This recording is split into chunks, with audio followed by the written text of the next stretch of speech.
Good evening, everyone. I'm happy to welcome all of you to day 4 of this virtual international 1 week faculty development program on teaching, learning, and research organized by the Internal Quality Assurance Cell, the Department of English Shift 1, and the Department of BA English Shift 2 of Sri Shankarlal Sundarbai Shasun Jain College for Women, Chennai, Tamil Nadu, India, in collaboration with Cape Comorin Trust, India. Let us begin today's session with the welcome address. I request Ms. Meenakshi, Assistant Professor of English, Sri Shankarlal Sundarbai Shasun Jain College for Women, to welcome the gathering and to introduce the resource person to us. Good evening, all.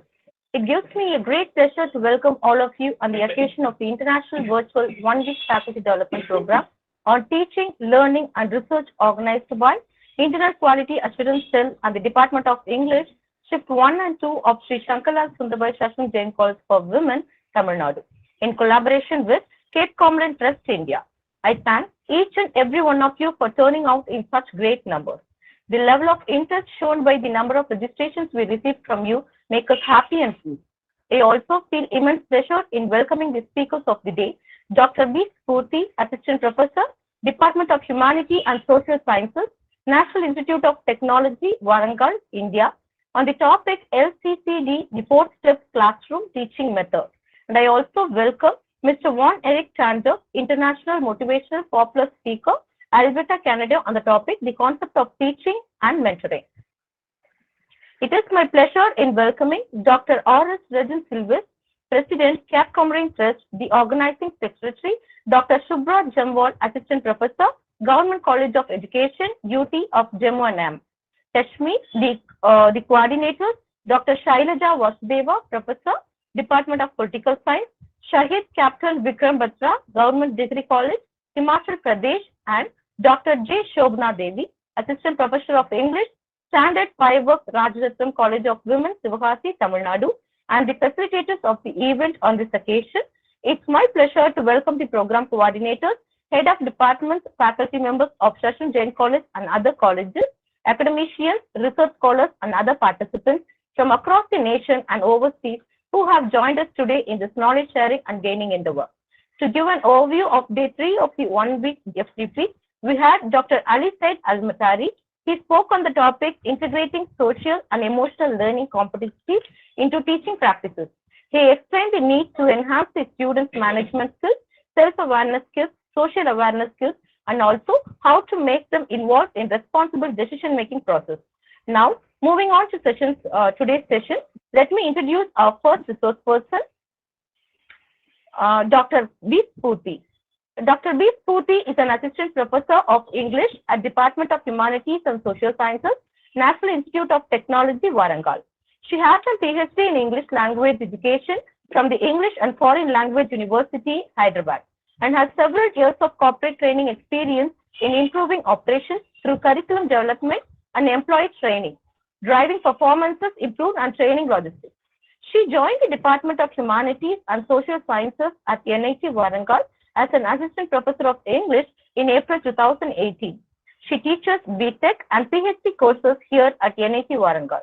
She has organized and coordinated several workshops, including 1 national and 3 international conferences, 4 ATAL FTPs, and 1 TEQIP sponsored workshops, 2 summer internship programs, Aspire, Rewire, professional development proficiency courses, and delivered over 30 invited talks after joining academics in 2018.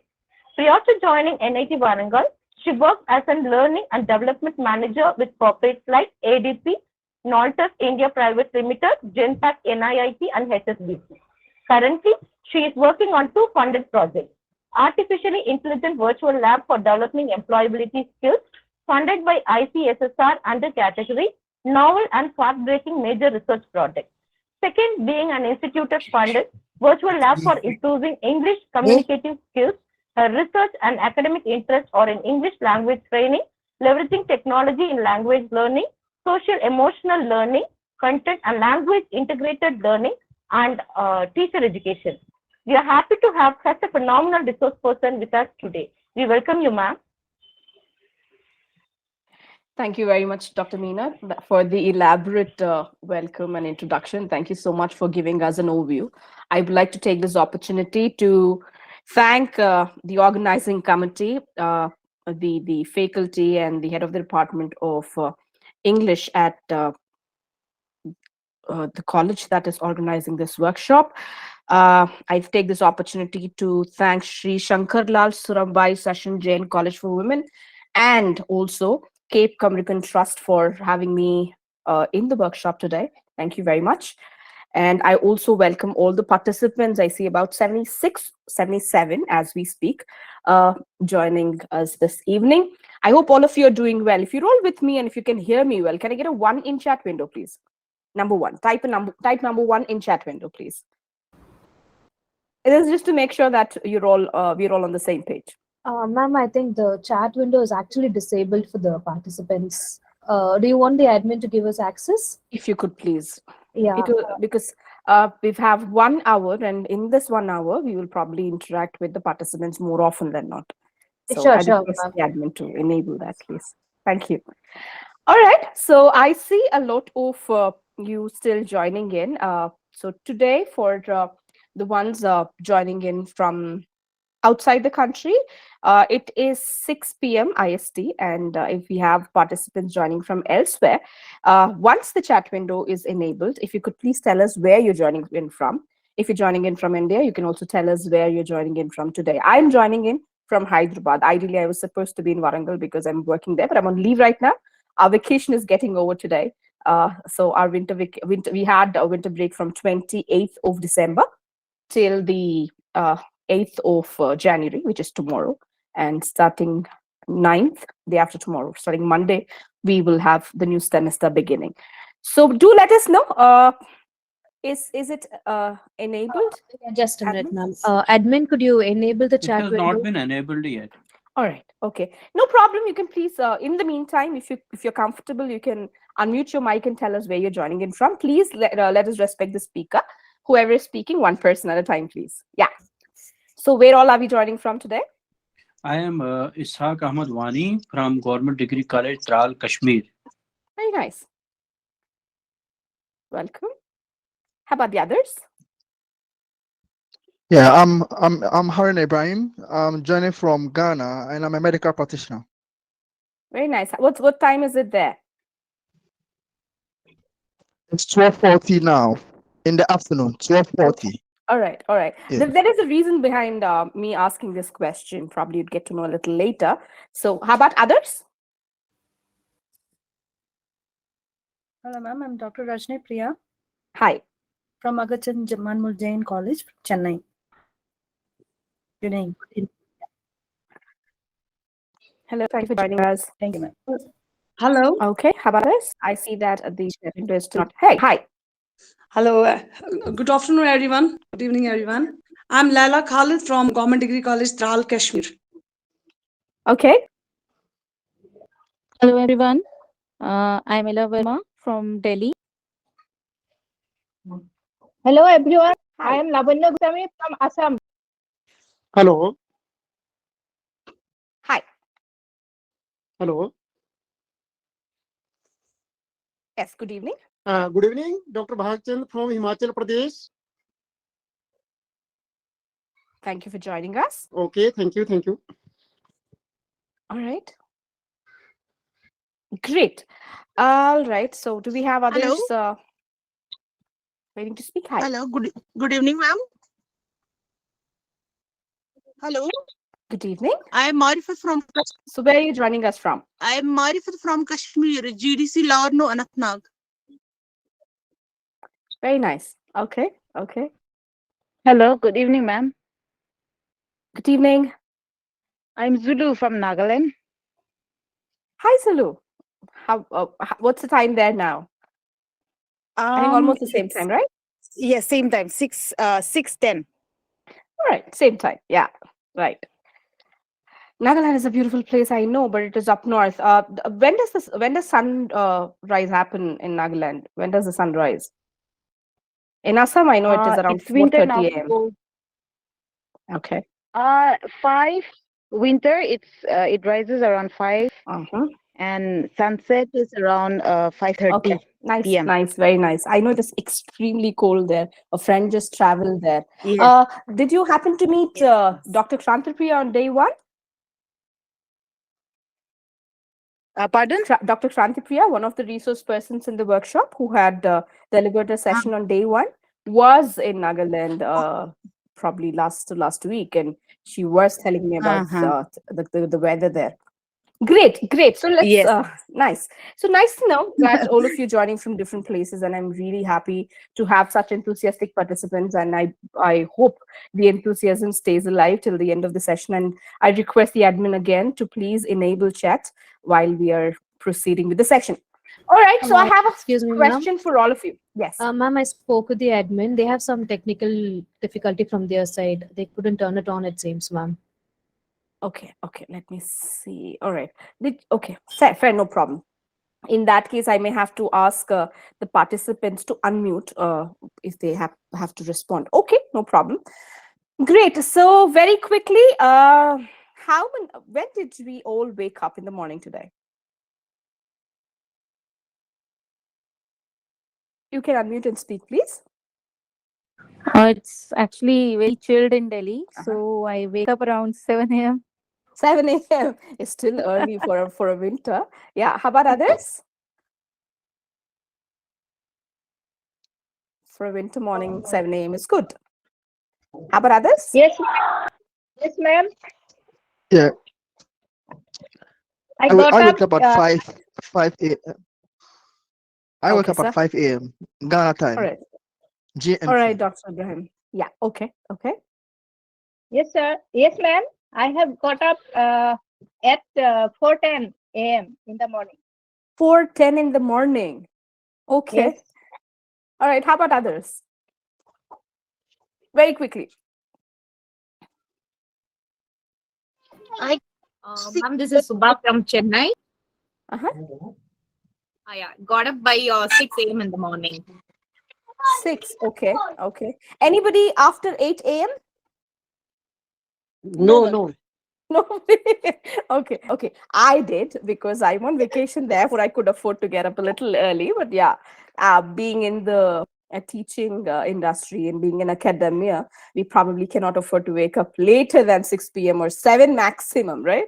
Okay. Now my next question to you all then is, how many of you woke up and first thing you did was to reach out to your phone? Let's be honest here. Raise your hand if you did so.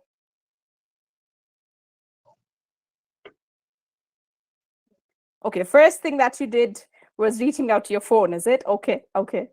Oh, so many people, 7. Oh, out of 95, only 8 plus 3, 10, 15 people are saying so, okay? More people are joining us, okay? I will also probably have to do that. That's the first thing that I also do every time. What are our reasons for doing that? Some of us may say, to turn off the alarm, to check messages. Anything else that you do as soon as you wake up? Anybody on social media as soon as they get up? Anybody here goes on to social media? What are some of our reasons for doing so? To mark my Keep attendance. ourselves connected, maybe. I have to mark my attendance on WhatsApp. So I have to reach out to my phone. Okay. The first thing in the morning. Okay. I'm trying to post a question. See if you're able to answer these questions. Because we don't have a chat window open. My question to you is why? Why do we reach out to our phones first in the morning? Are you able to answer the question? Can somebody unmute and tell me? To see that everything is okay.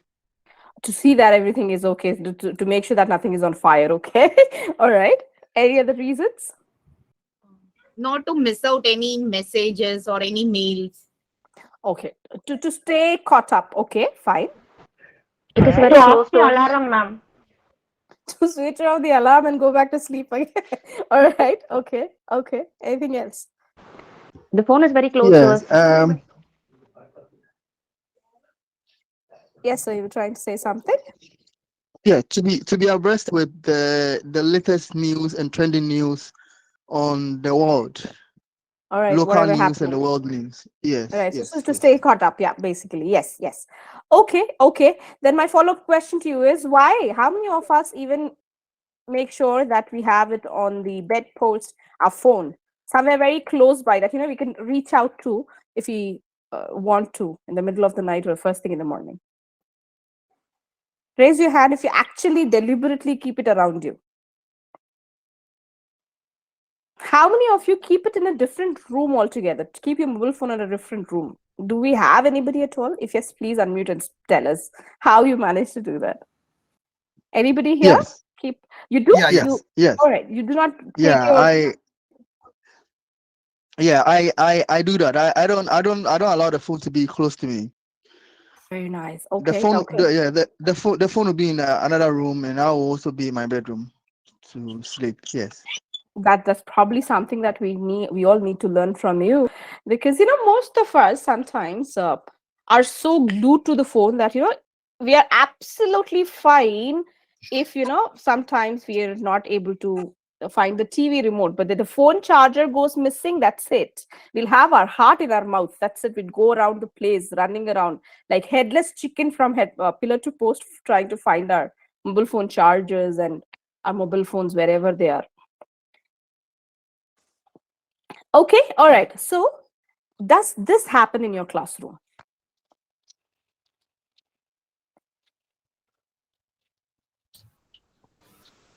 Yes, it does. Okay. Why do you think people do this in your classrooms? Why do you think students? Is it okay if I go, if I turn off my camera to make sure that we're saving some bandwidth? Okay, all right. Okay, so why do you think our students reach out to their phones? Maybe the lecture is boring. Maybe the lecture is boring. Okay. So curious about something. Maybe they want to check out whether the teacher is saying right or wrong. Okay. Oh, they check it. All right, all right. They're making sure that whatever we are saying as teachers is correct. Okay, and Because the teacher is not attending the students properly.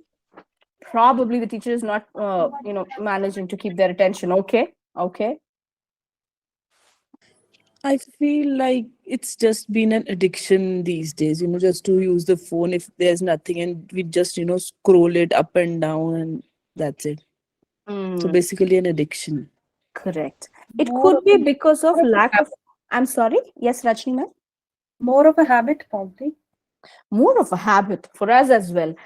Be honest. When was the last time you touched your phone and tried to, while in the session, we've been in the session for the last 18 minutes. So when was the last time you reached out to your phone? 2 minutes ago, 3 minutes ago? Few seconds ago. Few seconds ago. All right. Okay. So do you get angry when your students reach out to their phones while you're taking a session? You do? Okay. I see a few hands raising. Okay. You do. You get upset. You get a little conscious. You ask them to keep their phones away, or you'd say, okay, you ask them to leave the class, or you probably throw a question at them to check if they're paying attention. Right? Some of us do that. Now, my question to you is, what is the average attention span of an adult? 7 minutes. 7 minutes. Okay. And our lectures last about 1 hour? Unfortunately, for 1 hour. Right. So in 7 minutes, if you think a student would lose his or her attention, is it okay for them to reach out to their phone maybe 8 to 10 times during your session? So how do we manage to keep their attention? There is a simple technique that we're going to use, the LCCD method, which is built on CELTA. How many of you understand CELTA? How many of you have gone through CELTA, are CELTA certified here? Anybody? Most of you are from Chennai, and you have a British Council Center in Chennai. Okay, so it is not as elaborate as the CELTA course itself. CELTA is elaborate. It takes a lot of time, effort, and practice to get CELTA certified. So this session, because of the paucity of time, because we have starting now about 40 minutes with us, we'll try to put that in a nutshell and we'll call it LCCD. We'll see what LCCD is in the next 40 minutes. All right. So let's move on. Let me introduce you to the forgetting curve. Get really upset when our students don't remember what we would have told them in the previous session, right? So the fact is that human brain forgets information very quickly. We have to agree, accept that we also forget information. I was attending a conference a long back. I'm sorry, is that a question? Mr. Bhagchan?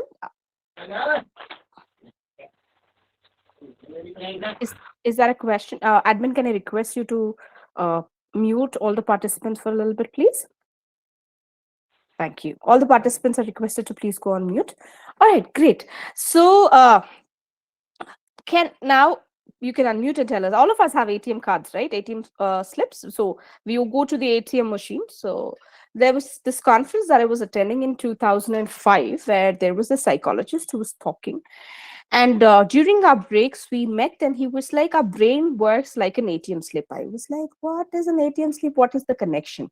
He says, do you have an ATM card, Spurti? I said, yes, I do. Then he said, did you ever try to withdraw cash? I said, I did.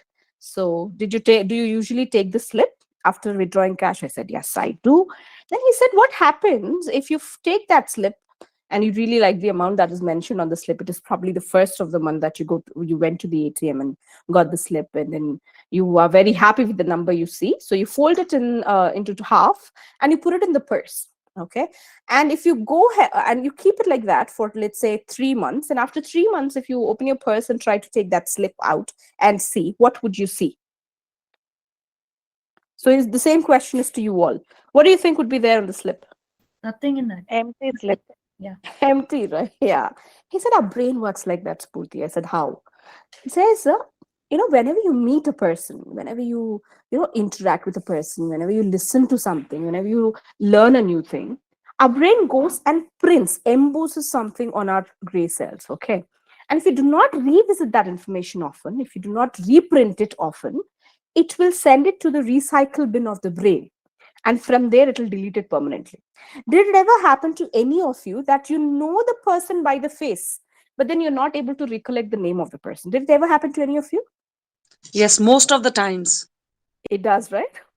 We know this person was in our class once, okay? You happen to meet that person in a supermarket or probably somewhere in a theater or at the airport. You know this person was your student and they walk up to you and say, hi, ma'am, how are you? And all of that. You know you're able to talk to them, but you don't know their name. Right. Probably would have corrected their papers. You would have used their name when they were in your class. It so happens with some of our relatives as well. The very famous Pehchan Kon question when you go attend weddings, right? And they come, do you remember me? The aunties in the family and the elders in the family, they would want to know if we remember them. Did it ever happen to you? No? Yes. Happens, right? Right. So this was proved by German psychologist Hermann Ebbinghaus, who is known for his discovery of the so-called forgetting curve, the one that you're able to see on the screen right now. He explored the exponential nature of forgetting. Research shows that an average learner forgets 70% of what they learn within 24 hours and 90% of what they've learned in a week if they do not make an effort to retain it. Do you agree?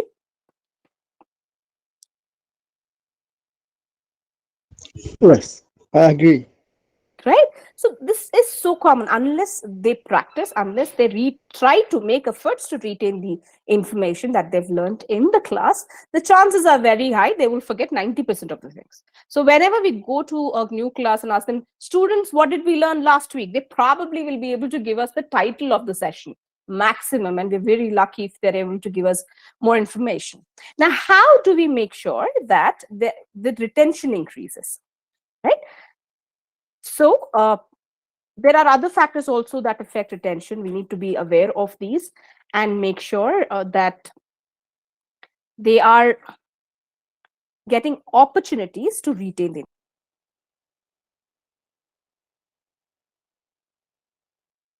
Okay, great. So knowledge is power and enthusiasm plugs it in, right? So how do we use enthusiasm, and how do you bring in enthusiasm in your students who are already so lost in their phone, right? They want to be entertained by their phone all the time. So how do we do that? So there is this small technique, or probably the approach or method that we're going to discuss today, the LCCD method. To start with, L is lead in. Knowledge transfer is what happens in the classroom, whatever what we all work on. Then it is controlled practice, communicative practice, and debrief. L stands for lead in. The first C is controlled practice. The second C is communicative practice. And the last one is D is debrief. Okay, so let's start with lead in. How many of us use icebreakers or warmers in our class? Do we use, can you please raise your hand if you use icebreakers or warmers in your class? It would have been nicer if we could have gotten the chat access, but that's fine, no problem. We do. What could possibly be the difference between a lead-in and a warmer or an icebreaker? Anybody can please unmute and tell us.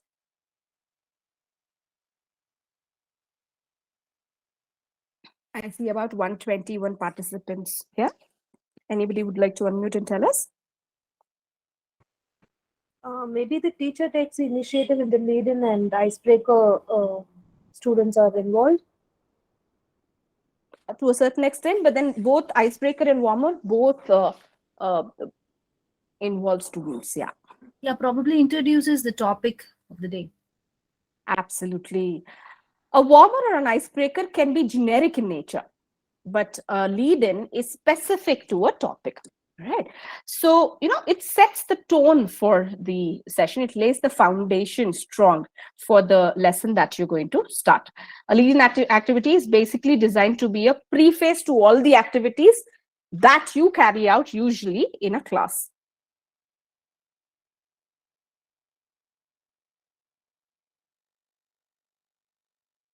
All right. So if you have attended any training programs or FTPs or programs on lesson planning, you would understand that a lead-in or a activity that leads the participants into a session is very important to set the tone right for the session. So I'll give you an example. If I am introducing my students to Wordsworth and probably daffodils, what could be a lead-in that I could use in that particular session or lesson? Probably ask them about their visit to any garden or open space or a natural setting where they see flowers. What type of flower they like. Okay. Anybody else? We can talk about that. Do you think that if nature has some soothing effect upon you? Have you ever observed it, or have you ever paid attention to nature? That how nature influences our personality? Okay. Why do you? Tell them something about Wordsworth or show them the picture of the daffodils. Okay, show them the picture of the daffodils and ask them what flower do you think it is? Is it? Yes. Okay. Ms. Lala Khalid, you raised your hand. Would you like to say something? No, sorry, no. Okay, all right, no problem. Shahana, you raised your hand. All right. So lead-in activities are very important because they set the tone right. You can use a video, you can use a picture, you can use, a podcast, a voice, or anything that is directly connected to the session. So when was the last time that you couldn't find how many of us use a lead-in to a session? Usually, this is something most of the English teachers do. Do we have any subject teacher here? English or any, apart from language teachers, do we have subject teachers here? Math, science, social, chemistry, engineering. Anybody here? You could please unmute and tell us if you're here from engineering or sciences or math?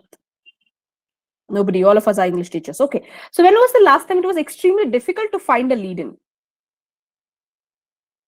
All right, assuming that we are doing a gender sensitivity class. How many of you are teaching gender sensitivity?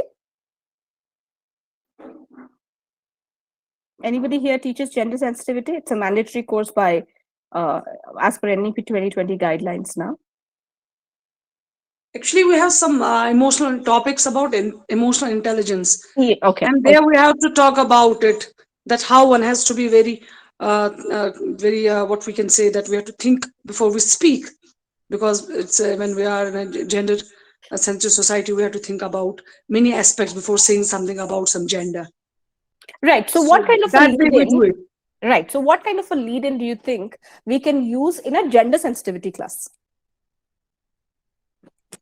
Okay, we can just speak about, maybe we can start with the society or some culture where it's different with different genders. Like when we have some society where they are very conservative as far as women are concerned, we don't shake hands or something.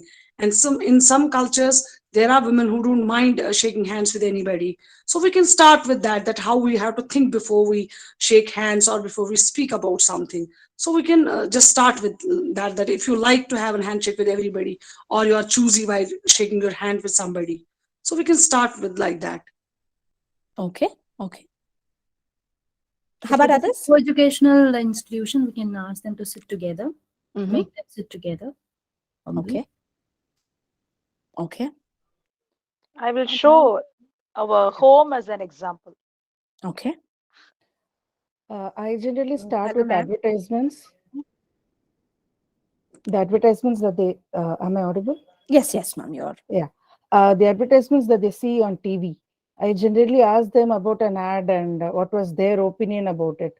Because lots of stereotyping, I feel, happens from ads. Silent reiteration happens. So I make them give their responses to that because they're familiar with it and they watch it again and again. Brilliant, great. So see, there is a thin line difference between leading them into the content versus doing direct content or knowledge transfer.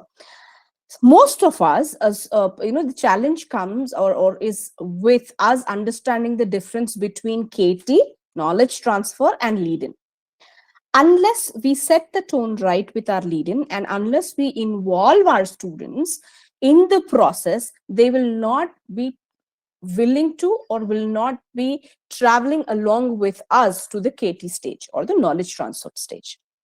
Right, like ma'am had said, if when you show them an advertisement or when you give them a picture or when you tell them about things that happen at home and then you ask them, do you think some things like this happen at your home as well?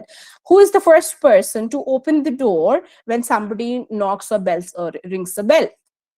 Is it, your mother, your father, your brother, your sister? Who? Is there a difference? Now, who's the one to earlier landline phones? When I was a kid, landline phone usually is answered either by my father or my brother. Usually I'm not allowed, or my mother would not prefer, basically, especially there's this first line of control, second line of control, third line of control, right?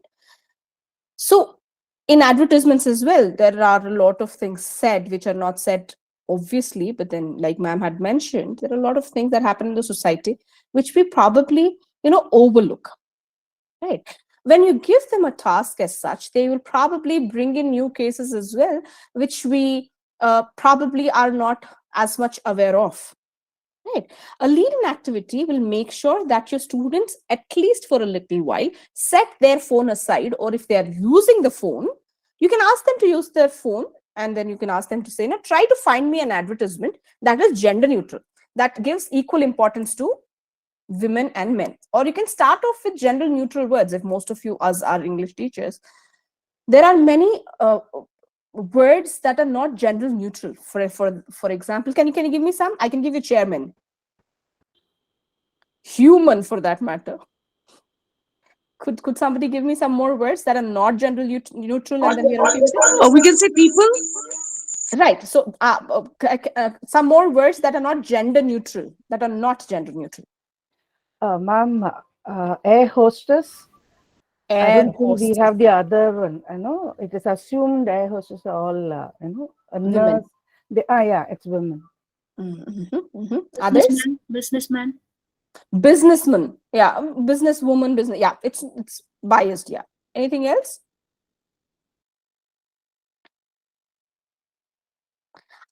Because I was never taught gender neutral language.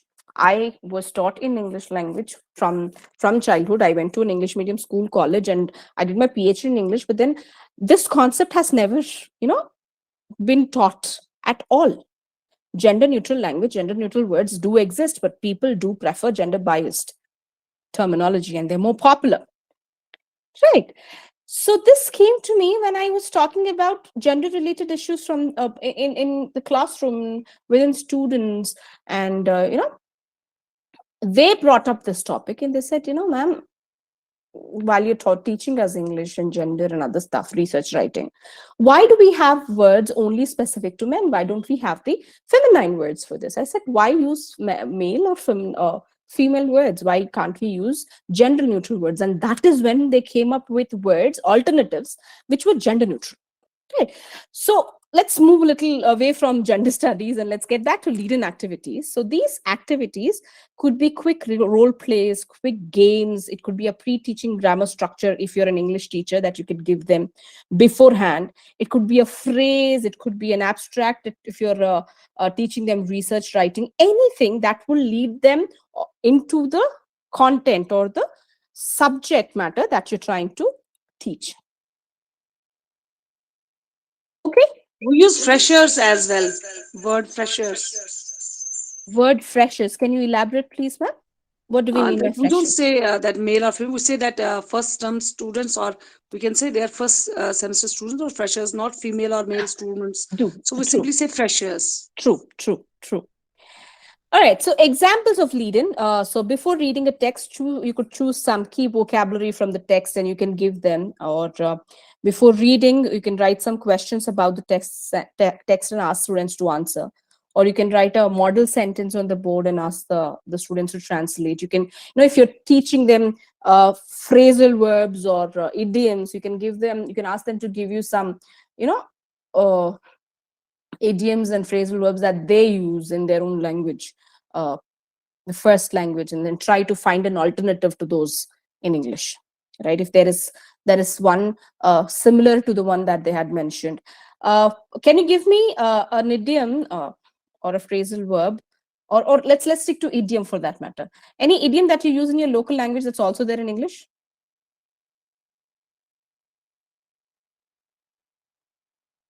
How many of you speak Telugu? Any Telugu speaking people here?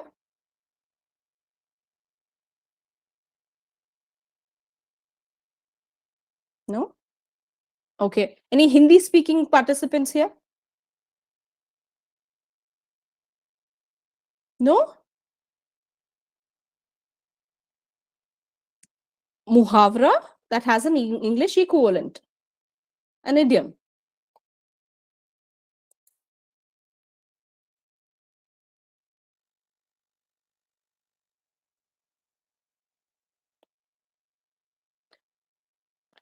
Tit for tat is a very popular, commonly used idiom, right? Do you think you have an equivalent to that in your language? Yes, ma'am. Adle ka badla. Adle ka badla is one. Jaise ka taisa. Jaise ka taisa, okay. Jaise ko taisa. Yes, that is right. Jaise ko taisa. Okay, any other idiom that you have in your language that probably you could have an equivalent to in English? No? Wow, loan by loan. Wow, loan by loan. As you sow, so shall you reap. Okay, all right, very nice, very nice. That's Kashmiri, and the translation, as you sow, so shall you reap. Right. Wow, loan. It means what you sow, whatever you sow, you will be able to reap. You shall reap, right. True. So, Madam Lakshmi from Andhra Pradesh speaking, madam. Yes. Madam, there is one saying like in English, make hay while the sun shines. Right. So equivalent is Deepam undaga illu chakkabettuko. Absolutely. So when there is a lamp, you have to like make arrangements in your home. Correct. Correct. Ma'am, in Right. Tamil also for the same we have Kaatulla Bodhe Tutrikul. What is that now? Sunshines. Make hay while sun shines. Kaatulla Bodhe Tutrikul. A similar kind of. Correct. So we have, our classrooms are heterogeneous classrooms. We have different people. We'll talk about how different our students are in the next couple of minutes. So, we have the opportunity, when you actually introduce one, like you all came forward and shared the idioms from your language. Just imagine what happens in the classroom. Try taking this to the classroom and the students will get involved. The lead-in works beautifully, and then they will start coming up with new muhavra or idioms in their language, and then that is how you bring all of them onto one page and take them to KT, which is knowledge transfer. So usually an lead-in activity is designed to be a preface, like we have discussed. So what happens is, like we've looked at the, forgetting curve, right?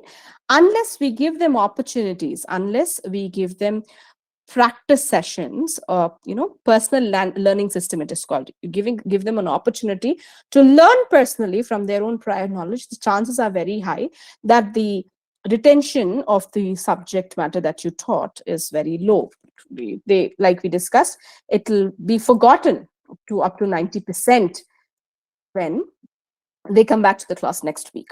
Okay, the learning pyramid, usually we discuss this all the time. Lectures, the effectiveness, 5% retention, reading 10%, audiovisual 20, demonstrations 30, group discussion 50, practice, when you give them an opportunity to practice it, 75. And when you give them tasks and you ask them to, teach others, the retention percentage is usually 90. Any questions so far? Yes, ma'am. I wanted to know what is the source of this learning pyramid?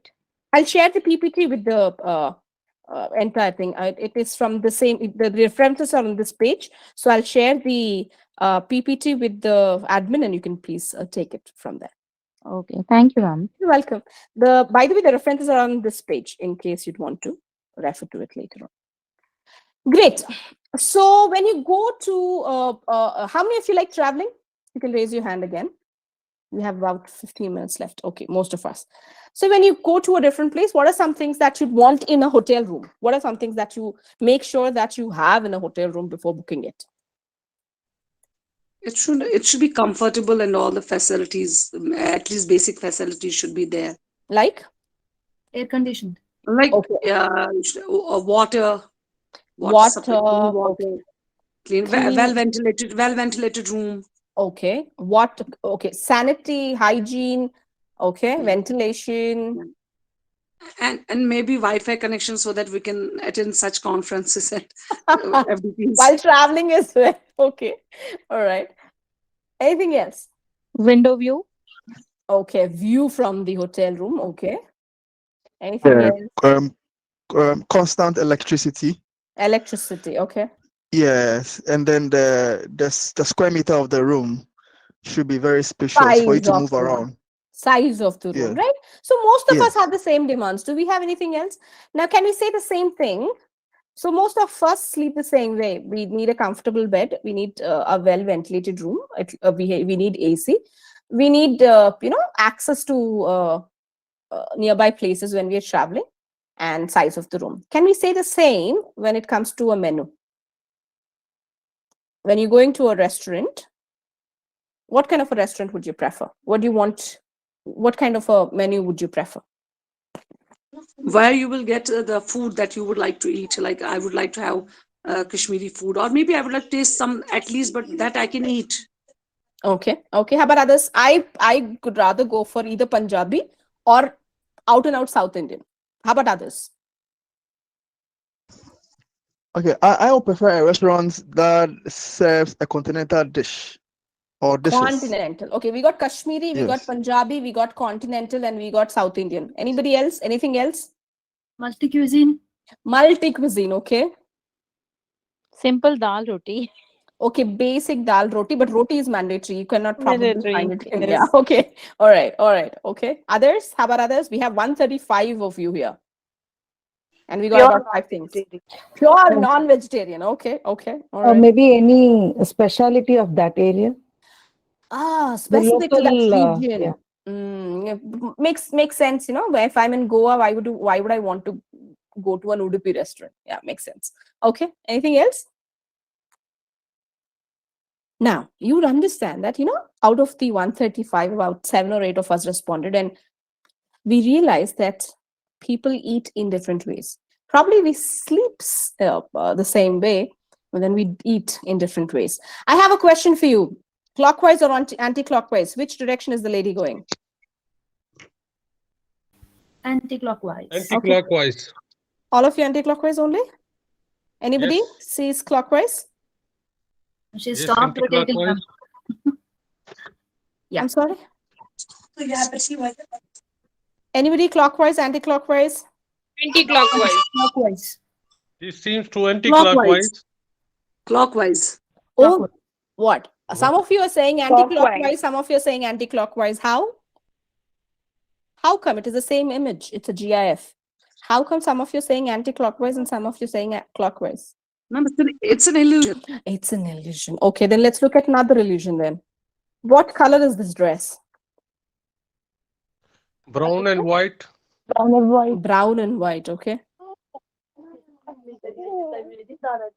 Golden and Gold and white. Gold and white. Sky blue and brown. Sky blue and brown. Sky blue and White. brown. Lighting. The lighting. is Soneri changing. or Sufed. Blue and black. I see blue and black clearly. Anybody here sees blue and black? Yes, ma'am. Dark blue and black. Dark blue and black. Okay. Anybody sees beige or light golden and white? Or off? Yes, ma'am. Golden and white. Yes, Yes, golden and white, ma'am.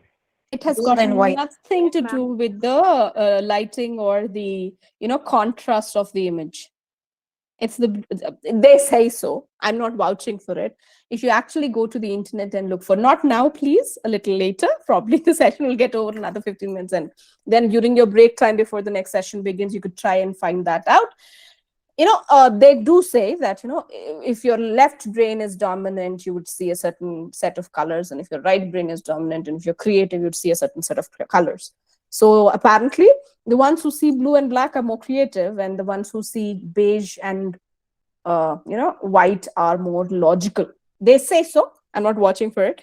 But then see, if we are all seeing the same image here, and we do not understand why we see it differently. Just imagine the class in the classroom. We go with a set of instructions, and we expect our students to follow these instructions and then understand it the way we've instructed them. And then they don't sometimes. Many times they have a different answer altogether, right?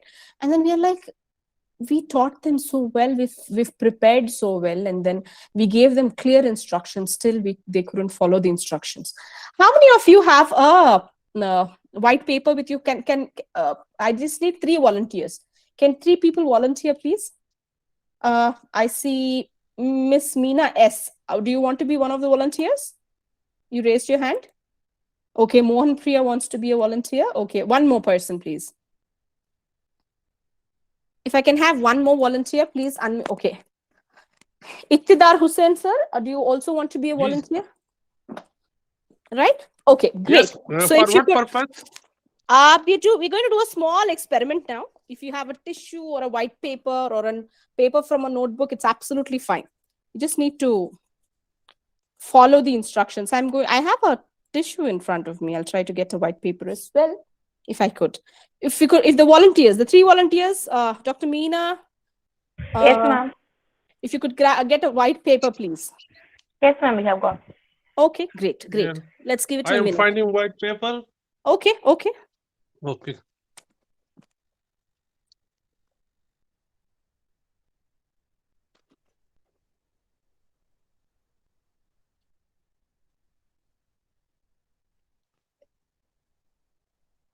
Yes.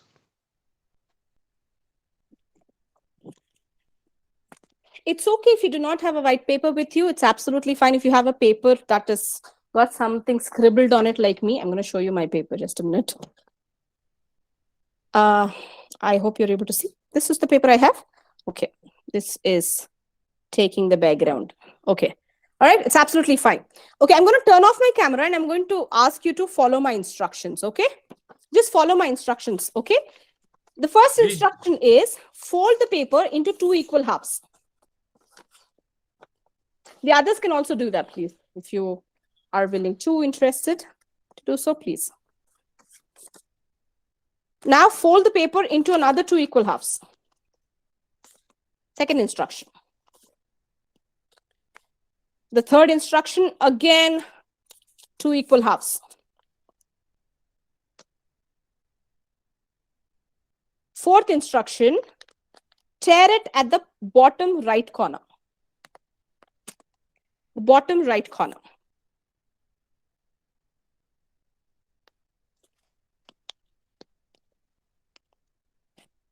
It's going to be a little difficult for a few of you. Okay. And the next instruction, from the top right corner.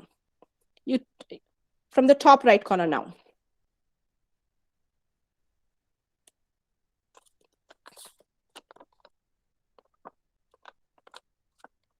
Okay. All right. The last instruction is to try to open the paper and show it to us. Yeah, this is the paper I've got. I see Meena ma'am got 3. Four Okay. equal holes in the paper. Okay, so this is the I followed the instruction with you, and this is what I got, if you're able to see this. Anybody got a similar one? Yes. Okay. How Mine about similar Meena? to ma'am. All right. I see that Meena ma'am got a different one. How about the other? No, similar to All ma'am. the same.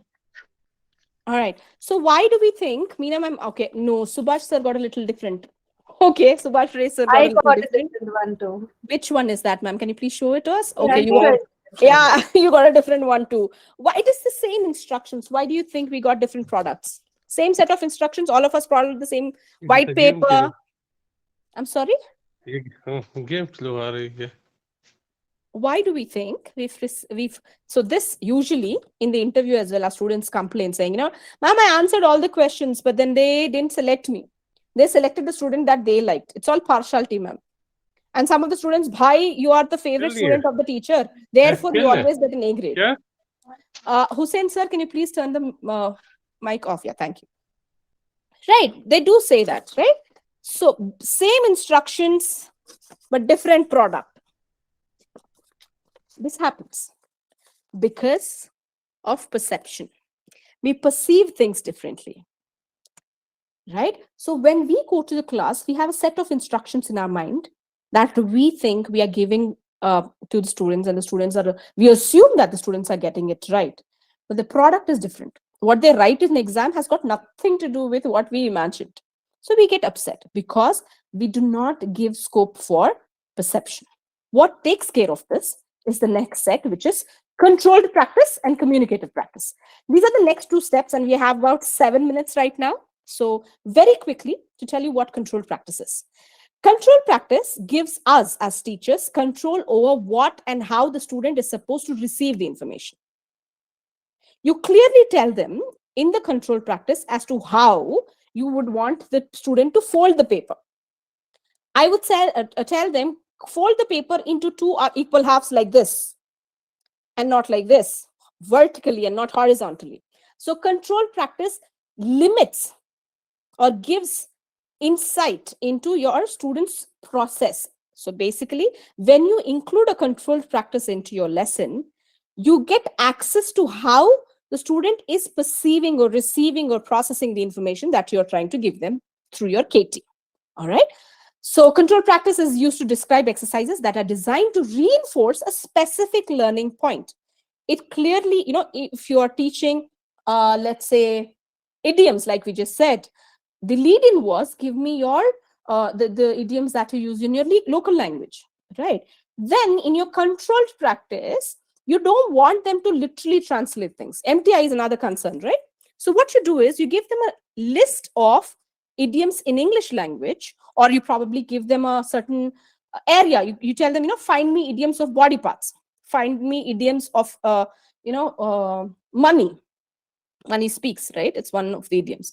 Or you can tell them, give me idioms on countries, when in Rome be a Roman, example, right? So you you're making sure that they are not translating idioms from their mother tongue, and you have a control over what they're trying to find. So that will help you control or basically have access to how they're perceiving or receiving the information. Now, control practice is for accuracy and not for fluency.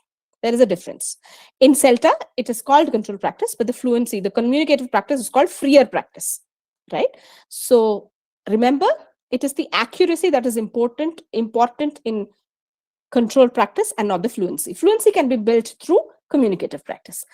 Control practice, again, can also include repetition, scaffolding, target language focus, or, you can give them vocabulary, grammar, or spellings or punctuation like we just discussed. Yeah, you can think of various activities. I will try to show you a couple of tools or give you the list at least towards the end of the session in the next 4 or 5 minutes to make sure that you have access to information. Now, once that is done, communicative practice is very important. These men here are trying to hunt down an elephant. What do you think these guys would be talking about? Some instructions that they'll be giving each other. Anybody could answer. So these men here are trying to hunt this elephant down. What skills do they need? And what do you think they'd be talking to each other about while doing so? To be very careful. Okay. So that the elephant doesn't attack. Okay. So be careful, watch out. So they need communication skills. Okay. What else do they need? They are hunting, probably asking them to pierce in the right place. Right. So communication skills again. What other skills do you think they'd need to perform this task successfully? How to use these tools effectively. Okay. Okay. So hard skills, you mean? All right. Yes. Okay. Do they need team working skills? Yeah, they need to stand in a particular position. Okay. Agility they need agility. They need to move around quickly, else they'd be stamped by the elephant. Okay. Anything else? Fitness. They need to decide that who will do what. Planning. Right. Anything else? Encouraging each other. Motivation and encouragement. Yeah. Teamwork. Absolutely. All right. Anything else that you can think of? Following instructions. Following instructions. Listening. Yeah. Paying attention. Okay. Time management. They probably have 3 to 5 minutes to hunt this elephant down, else it'll run away. Right. So communicative practice is basically, you give them life skills, you give them realia, you give them situations where they can use the particular skill or the subject that you taught. Okay. Sorry, this is communicative practice. My bad. I have it as control practice. We can quickly change it while you are with me. Okay. All right. So that is communicative practice for you. Communicative practice, unlike a control practice, is free. Right? Ma'am, we're not able to see your screen. I think you've stopped the presentation. My bad. I'll share it again. So communicative practice, unlike control practice, is free. Right? And it is staged in a lesson where learners produce language using the target content freely. Now, what is the target content? Whatever you try to transfer. The KT, the subject that you chose for your KT, will be your target content. Right? Let's go back to the same idioms. For an idiom session, for a session on idioms, what could be some communicative practice activities that we can include in our lesson? Show them the picture related to the idiom. Show them the picture related to the idiom, or you can ask them to use it in a context or narrate a story around it. Okay, fair. Story and picture, yeah. Brilliant. Anything else that we can use as a communicative practice? Dumshalat's works really well. Right. So we calibrated that way. We can use as a communicative practice for an idiom session. Maybe putting the puzzles together, giving them puzzles words, and then ask them to arrange it. Absolutely. I mean, shuffle the words and then jump the words. Yeah, brilliant. Great. Anything else?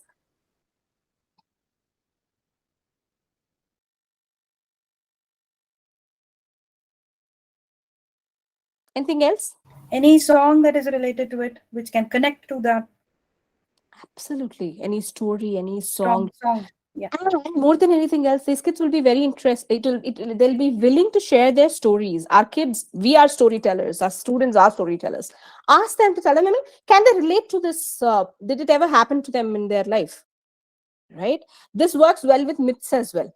You know, you can give them a list of myths and then say, do you believe in this myth, and what made you believe or not believe in things like this? Do you believe? Did this ever happen to you? Did you ever use this? Right? So everybody, all of us come with stories, and then when we get an opportunity to share our stories, it becomes a personal learning experience to us, right? The activity gives students more choice about the language they can use to complete the activity and express themselves. And the aim is for students to get the message across and speak more naturally and fluently. Remember, controlled practice, the focus was more on accuracy. Do not check or correct them during their communicative practice. This is more for fluency.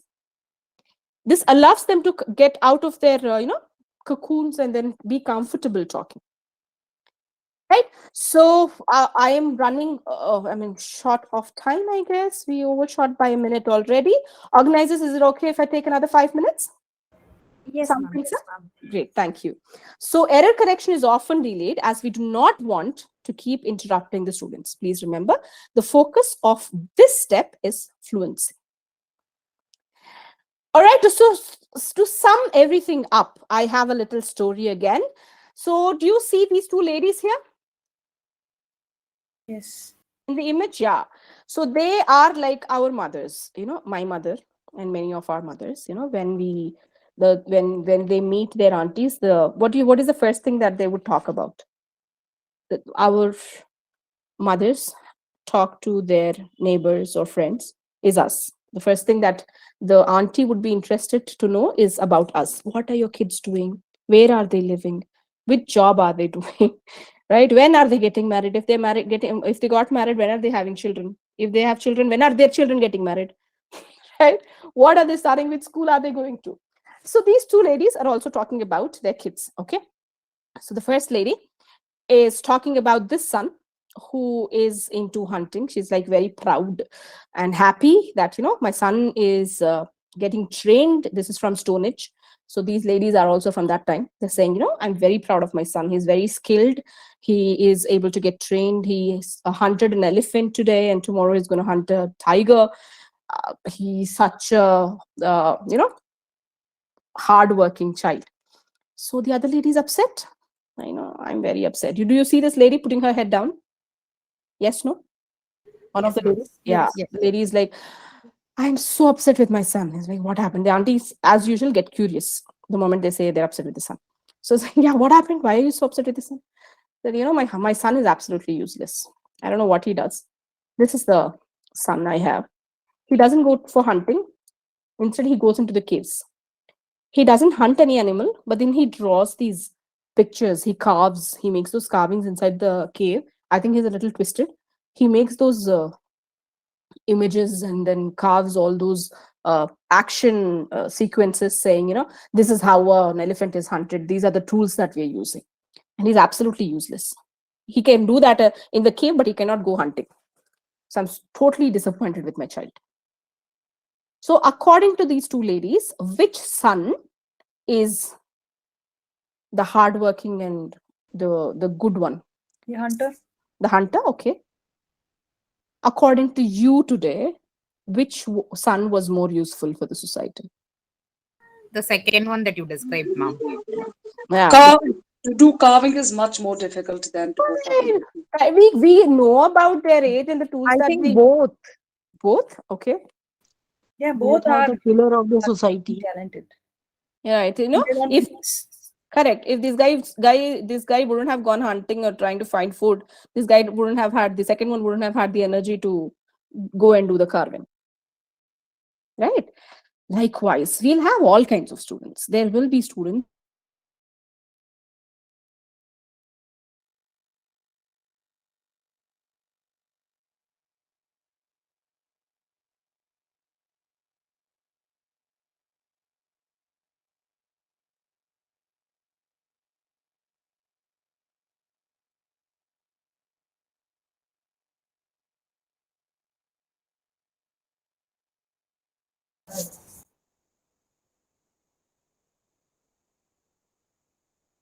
Ma'am, we couldn't hear you.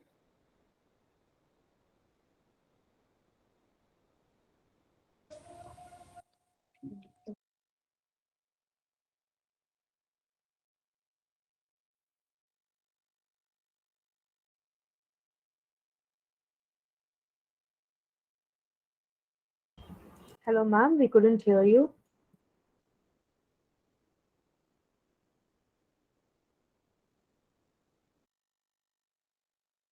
Are you able to hear me? Yes, ma'am. Yes, ma'am. I'm really sorry. I got disconnected and then there was a power cut. Okay. So yeah, to sum everything up quickly. So there will be all kinds of students in our classroom. It's very important that we do a needs analysis before we begin a session so that we know what kind of lead-in activities, what kind of controlled and communicative practice activities we can bake into our lesson planning and then use them effectively.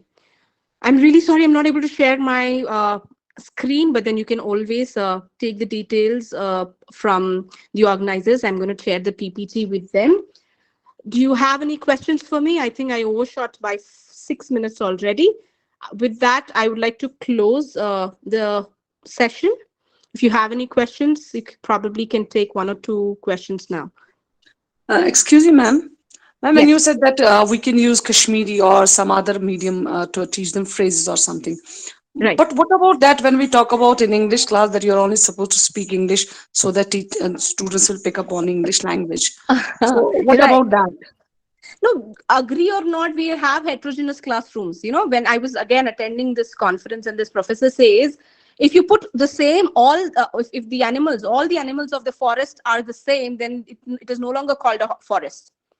Right. You know, in a forest, you're supposed to have a tiger, you're supposed to have a lion, you're supposed to have deer, elephant, all kinds of other elements. The diversity is the beauty of the forest. So make sure that, you know, there is no MTI, mother tongue influence when they speak in English, but then you cannot take out multilingualism from a classroom. I mean, at least for me, probably they would not use other languages with us, but then they end up using their language when they're talking to their friends. You may as well leverage on the opportunity that we have because we have multilingual classrooms. Our classrooms are not monolingual, at least in Indian context. Our classrooms are naturally multilingual. So we should bank or leverage on the opportunity that we already have.